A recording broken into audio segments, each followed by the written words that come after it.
everyone guys. Meron ako napanood sa Reels na isang kapwa natin Pinay na yun nga daw, nagnakaw daw talaga siya. So hindi ko na ipakita yung video kasi mahirap na, 'di ba? So yun lang yun, parang yung may kinuha siya o nagnakaw siya, talagang hinarang talaga siya ng syempre ng mga kapwa din Pinay, bla bla etc. Na talagang pinag-isa, nag-trending yung video na yun guys. Tapos, yun, inano din siya ng pulis, kinuha din siya ng pulis. Grabe yung pag-trending ng video, na hindi ko din maintindihan kung ano ba tong talagang totoo. So, hindi na ako nag-ano pa talaga, kung ano ba talagang totoo. Pero ang sabi ng kanyang amo, lahat daw na nag-post, o sino man nag-post, ay kakasuhan daw. Well, may laban sila ng ganung, vice versa. No? Kumbaga, yung amo ng Pinay na yun, kung tutulungan siya na magkaso doon sa nag-post, na nag-trending yung video niya, without any consent talaga guys, talagang pwede siyang kasuhan. Kasi bawal yan dito sa Hong Kong. Kaya ako talagang ingat na ingat ako mag-post na may ibang tao na nakasama. Okay lang kung maganda yung ano mo, maganda yung intention mo or maganda yung caption mo, basta maganda yung video mo. Hindi yung masama yung video mo tulad niya na namahiya ka ng tao. Hindi maganda talaga yan. Kaya, so, may laban yung Pinay. Pero, haharapin niya rin yung kung yun ay totoo na nagnakaw talaga siya. So, yun lang naman na dapat natin, kasi dito sa Hong Kong, ang dami kasi ba? Ang dami naman talaga nangyayaring ganyan.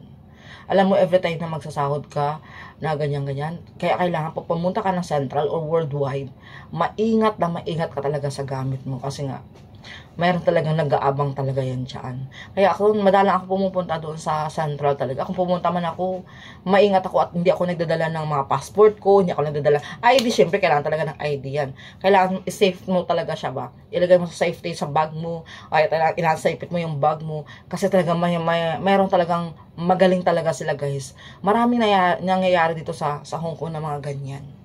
So, tapos mga pagpo-post ng mga ganyan na hindi tinatakpan yung mukha, na ganyan ang mga nangyayari, delikado din yan guys.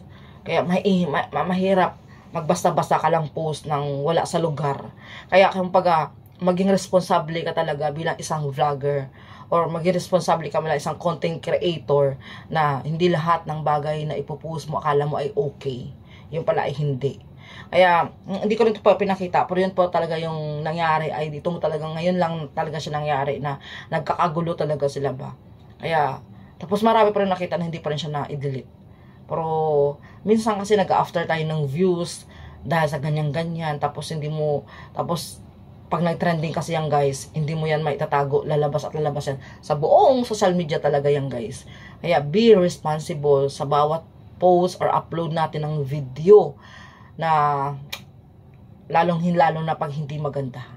O, diba? So, yun lang. And I thank you. Bye.